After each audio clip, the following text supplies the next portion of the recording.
FTPOs எல்லாருக்கும் வணக்கம். இன்னைக்கு நம்ம கூட நேர்காணலுக்காக இணைந்திருக்கிறார் திருச்சி ஸ்ரீதர் அவர்கள். சார் வணக்கம் சார். வணக்கம் சார். 2025ல நீங்க எதிர்பார்த்து ஒரு சில படங்கள் வெற்றி அடையாம போயிருக்கலாம். ஆனா நான் இந்த படம் எதிர்பார்க்கவே இல்லை, ஒரு நல்ல வரவேற்பு கொடுத்தது, ஒரு தியேட்டர் ஓனரா எனக்கும் சாட்டிஸ்ஃபைடா இருந்தது அப்படின்னு சொல்லக்கூடிய படமா எந்த படம் சார் இருந்திருக்கும்? Tourist family. குறிப்பா வில்லேஜ்லயும் நல்ல ஒரு கலெக்ஷன் அப்படிதானே சார்? அதான் நானும் சொல்றேன். நம்ம தொடர்ந்து பாக்குறோம் சார், ஒரு சில படங்கள் சென்னை போன்ற இடங்கள்ல நல்ல வரவேற்பு கொடுக்குது, நல்ல கலெக்ஷன் வருது. ஆனா வில்லேஜ் மாதிரியான இடங்கள்ல அதுக்கான கலெக்ஷன் குறைஞ்சிட்டே இருக்குது. இந்த படம் பாக்குறவர்களுடைய அந்த டேஸ்ட் டிஃபரன்ஸ் தான் அப்படின்னு பாக்கலாமா சார்? ஏதாவது ஒரு படத்து பேரை சொல்லுங்க.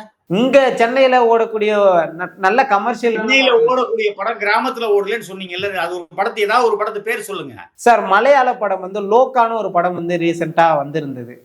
அது சென்னையில எல்லாம் நல்ல வரவேற்பு இருந்தது. ஆனா தமிழ்நாடு முழுக்க அதுக்கான வரவேற்பு எப்படி இருந்ததுன்ற அது ஒரு கேள்விக்குறி தானே சார்? தமிழ்நாடு அளவுல ஒரே மாதிரிதான் வரவேற்பு இருந்துச்சு. இப்போ ஒரு பெரிய ஒரு விஜய் படம் சென்னையில என்ன வசூல் ஆகுமோ, அதுக்கப்புறம் திருப்பூர்ல என்ன வசூல் ஆகுமோ, நாமக்கல்ல என்ன வசூல் ஆகுமோ, மணப்பாறையில் என்ன வசூல் ஆகுமோ, அது ஒரு ரேஷியோ இருக்கு. அதேபடிதான் லோகாவும் வசூலாச்சு சார். இந்த 2025ல ரீரிலீஸ் படங்களுடைய எதிர்பார்ப்பு இன்னமும் பெரிய அளவுல இருந்தது, பூர்த்தி செஞ்சிட்டு இருக்கு. இந்த ட்ரையான தியேட்டர் சுச்சுவேஷனுங்களை அதுதான் நமக்கு ஃபுல்ஃபில் பண்ணுது. ரீரிலீஸ் படங்கள் எப்படி சார் இருக்குது 25ல? இன்னும் ஒரு பிரயோஜனமும் இல்லை. ரீரிலீஸ் படங்கள் இது வரைக்கும் கிட்டத்தட்ட ஒரு 70-80 படம் ரிலீஸ் ஆயிடுச்சு. எனக்கு தெரிஞ்சு ஒரு கில்லி, அந்த ஒரு பாட்சா, சச்சின் ஒரு படம், அதுக்கப்புறம் இந்த 3ன்னு ஒரு படம், அதுக்கப்புறம் இந்த வாரணம் ஆயிரம், ஒரு 6-7 படம் மட்டும்தான் ஓடி இருக்கு. எந்த படமும் ஓடலையே. அப்ப ரீரிலீஸ்ங்கிறது ஒரு சின்ன கான்செப்ட், அவ்வளவுதான். ஒரு தயாரிப்பாளர் அவருக்கு உரிமை உள்ள படத்தை எத்தனை தடவை வேணாலும் ரிலீஸ் பண்ணிக்கலாம், அவ்வளவுதான் விஷயம். தியேட்டர் ஓனர்கள் ஒரு படத்தை வாங்குறதுக்கு எந்தெந்த விஷயம்லாம் சார் தயங்குறாங்க இந்த 2025ல? நம்ம எதை வச்சு பார்க்கலாம்? இப்ப 300 படங்களும் நாங்க திரேட்டர்னாலதான் ரிலீஸ் ஆயிருக்கு. அப்புறம் எப்படி இதுல என்னத்தை போய் தியேட்டர்காரங்க தயங்குறாங்கன்னு சொல்லிட்டு. பட் என்னன்னு கேட்டீங்கன்னா, எங்களுக்கு தியேட்டரை பொறுத்த வரைக்கும் so far is concerned, எங்களுக்கு ஒரு 2-3 விஷயங்கள் இருக்கு. தியேட்டர் வாடகை கொடுத்தே ஆகணும், எங்களோட எலக்ட்ரிசிட்டி பில்லை நாங்க பே பண்ணணும், எங்க கிட்ட வேலை செய்யற ஸ்டாஃபுக்கு நாங்க சம்பளம் கொடுத்தே ஆகணும். இதுக்குண்டான ஒரு மினிமம் வருமானமா அது வரணும், அதுதான் விஷயம். ஒரு சில நேரங்கள்ல படங்கள் வெற்றி படங்களா இருக்காது. நம்ம தியேட்டருக்கு வந்த கூட்டம் கூட அங்க கொடுக்குற எக்ஸ்பென்ஸை பூர்த்தி செய்யாது. அந்த மாதிரி நேரங்கள்லாம் விநியோகஸ்தர்கள் சைட்ல இருந்து, ப்ரொடியூசர் சைட்ல இருந்து உங்களுக்கு என்ன சார் சொல்லுவாங்க? ஒன்னும் சொல்ல மாட்டாங்க.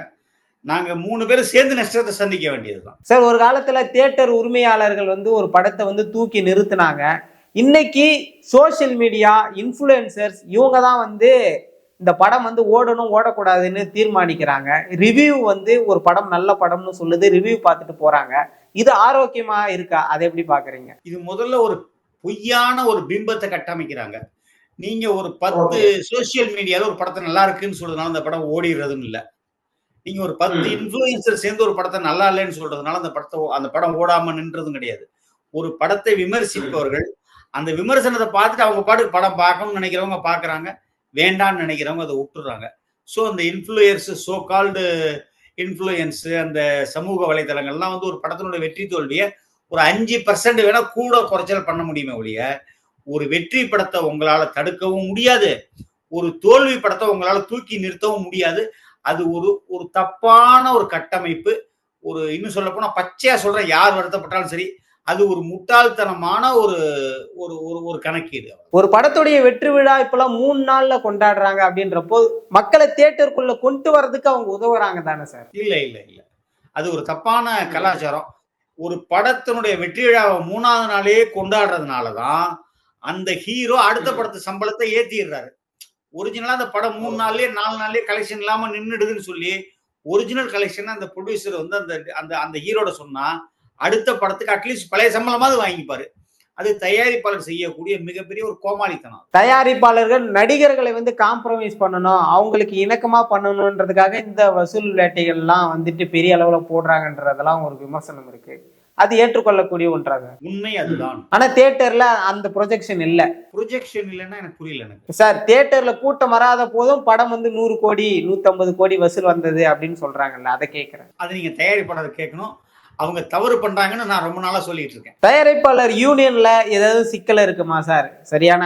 சரியான கட்டமைப்போட இல்ல ஓடிடிக்கு கொஞ்சம் நாட்கள் தள்ளி கொடுக்கறதுல அந்த மாதிரி ஏதேனும் பிரச்சனைகள் இருக்க வாய்ப்பு இருக்கு? அது நீங்க தயாரிப்பாளர் சங்கத்தில் உள்ள மெம்பர்ஸ் கிட்ட தான் கேட்கணும், எங்கிட்ட கேட்கக்கூடாது. ஏன்னா நான் தயாரிப்பாளர் இல்லை. 2026 எப்படி இருக்குன்னு பாக்குறீங்க சார்? படம் எல்லாம் என்னென்ன மாதிரியான படங்கள் நம்பிக்கையின் பேர்ல தான் ஓட்டிக்கிட்டு இருக்கோம். சரி, இந்த வருஷம் சுமாரா போச்சுன்னா அடுத்த வருஷம் நல்லா இருக்கும், அதுக்கு அடுத்த வருஷம் நல்லா இருக்கும்னு ஒரு நம்பிக்கையில தான் போயிட்டு இருக்கோம். அடுத்த வருஷமும் நிறைய ஆர்டிஸ்ட் படங்கள்லாம் இருக்குங்கிற மாதிரி ஒரு சில நம்பிக்கைகள் இருக்கு வறுமையா. ஏன்னா ஜனவரி மாசம் 2 படம் இருக்கு, பிப்ரவரி மாசம் பிரதீப் ரங்கநாதன் படம் வருதுன்ற மாதிரி இப்போதைக்கு எனக்கு கிடைச்ச செய்தி, ஒரு ஹாஃப் அன் அவருக்கு முன்னாடி கிடைச்ச செய்தி. அப்படிலாம் வரும்பொழுது ஜூன் மாசம் ரஜினி சார் படம் இருக்கு. அந்த மாதிரி ஒவ்வொரு ஆர்டிஸ்ட் படங்கள் வரும்பொழுது அது ஓடணும். அதாவது சிறு முதலீட்டு படங்களாக இருந்தாலும் நல்ல கண்டென்ட் இருந்தா முதல் நாள் வசூல் சுமாரா இருந்தா கூட 2வது நாள் 3வது நாள் அது பிக்கப் ஆயிடும். வெள்ளிக்கிழமை ஆவரேஜா இருந்தா கூட சனி ஞாயிறுல அந்த படத்துல வந்து ஒரு இப்போ டூரிஸ்ட் ஃபேமிலி முதல் ஷோவே ஃபுல் ஆயிடுச்சுன்னு சொல்லி யாராவது சொன்னான்னா அவன் பைத்தியக்காரன் அர்த்தம். முதல் நாளோட 2வது நாள் கூட, 2வது நாளோட 3வது நாள் கூட அப்படியே அந்த படம் சப்ஸ்டான்சியேட் பண்ணி போயிடுச்சு. இதுதான் உண்மை. தலைவன் தலைவியே முதல் நாள் ஃபுல் ஆகல, 2வது நாள் 3வது நாள் தான் வசூல் அந்த படம் கொஞ்சம் கொஞ்சமா அதிகரிச்சுட்டே வந்தது. குடும்பஸ்தன் படம் முதல் நாளே ஃபுல் ஆகல. அதுக்கப்புறம் அப்புறமா அந்த ரிப்போர்ட் போகும்பொழுது ஜனங்கள் அந்த படம் பார்க்க வந்துட்டே இருப்பாங்க. அதனால பெரிய ஆர்டிஸ்ட் படமும் ஜெயிக்கணும், நல்ல கண்டென்ட் உள்ள சிறு முதலீட்டு படங்களும் ஜெயிக்கணும். சிறு முதலீட்டு படங்கள் அதிகமா ஜெயிக்கும் பொழுதுதான் எங்களுக்கு லாபம் அதிகம். ஏன்னா அவங்க எங்களுக்கு 50% எங்களுக்கு படம் தர்றாங்க. ஆனா பெரிய படங்கள், பெரிய ஸ்டார் சொல்லக்கூடிய படங்களுடைய பர்சன்ட் 75% கொடுக்குறோம். ஸோ எனக்கு 25% தான் கிடைக்குது. ஸோ சிறு முதலீட்டு படங்கள் ஜெயிக்கிறது தான் என்னுடைய மகிழ்ச்சி அடங்கியிருக்கு, என்னுடைய லாபமும் அடங்கியிருக்கு. சார், ஒரே நேரத்துல நல்ல கதை இருக்கக்கூடிய 4 படங்கள் வருது, 5 படங்கள் வருது அப்படின்றப்போ மக்கள் எதை சூஸ் பண்ணணும் அப்படின்ற ஒரு இடத்துக்கு தள்ளப்படுறாங்க. இந்த படம் சினிமாட்டிக் தியேட்டர் எக்ஸ்பீரியன்ஸ் கொடுக்கும், ஒரு சில படங்கள் வந்து ஓடிடிலே பார்த்துக்கலாம் அப்படின்ற மனநிலையில இருக்காங்க. இதுவுமே ஒரு சில படங்கள் ஓடாத போறதுக்கு காரணமா சார்? சார், ஒரு படம் நல்ல கதையம்சம் கொண்ட படமா இருந்தா அது 2 நாள் 3 நாள் ஆனா கூட திரும்ப தியேட்டர்ல பிக்கப் ஆயிடும். அதுல ஒண்ணுமே மாறுபட்ட கருத்துக்கு இடம் இல்லை.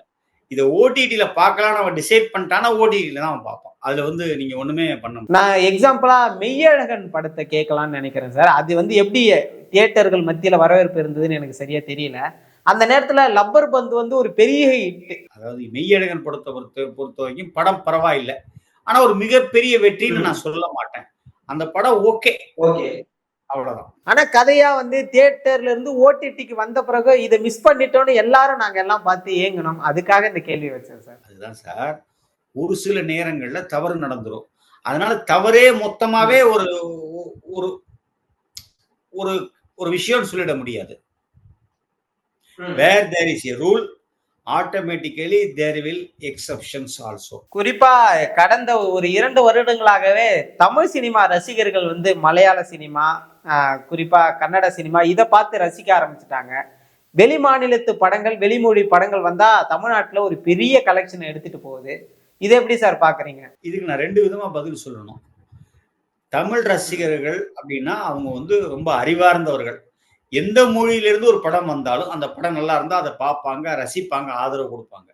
இது ஒரு பதில். இன்னொரு பதில், வெளி மாநிலத்திலிருந்து வர்ற படங்கள் என்னென்ன படங்கள் ஜெயிச்சதுன்னு ஒரு மொழிக்கு 2 படம் சொல்லுங்களேன். சொல்லுங்க. காந்தாரா கன்னட சினிமால, லோகா கேரள சினிமால, புஷ்பா 2 இப்படி தெலுங்கு.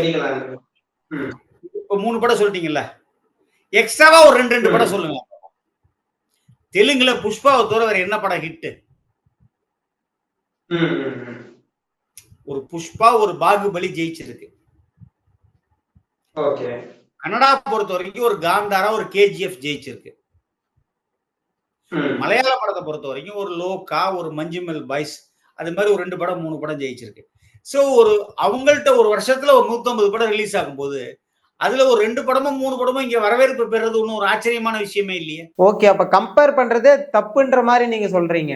சத்தியமா முட்டாள்தனமான விஷயம் நான் சொல்றேன். அதாவது ஒரு 3-4 மலையாள படம், ஒரு 3-4 தெலுங்கு படம், ஒரு 3-4 ஹிந்தி படம், ஒரு 3-4 கன்னடா படம் ஜெயிச்சதுனால அவங்க அந்த இண்டஸ்ட்ரி ஒரு பெருசுன்னு சொல்லிக்க மாட்டேன்.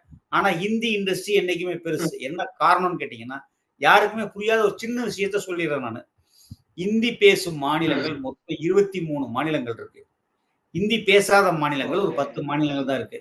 சோ அவன் ஒரு படத்தை இந்தியில ரிலீஸ் பண்ணும்போது அது 23 மாநிலத்துல உள்ள தியேட்டர்களையும் 23 மாநிலத்துல உள்ள மக்களையும் போய் சேருது. அப்ப அவனுக்கு வந்து நம்பர் ஆஃப் ஆடியன்ஸ் அதிகம், விசிட்ஸ் அதிகம். இத புரிஞ்சுக்க தெரியாதவன், சினிமாவே தெரியாதவன் இதுக்கு நான் யார் மேலயும் வருத்தப்பட முடியாது.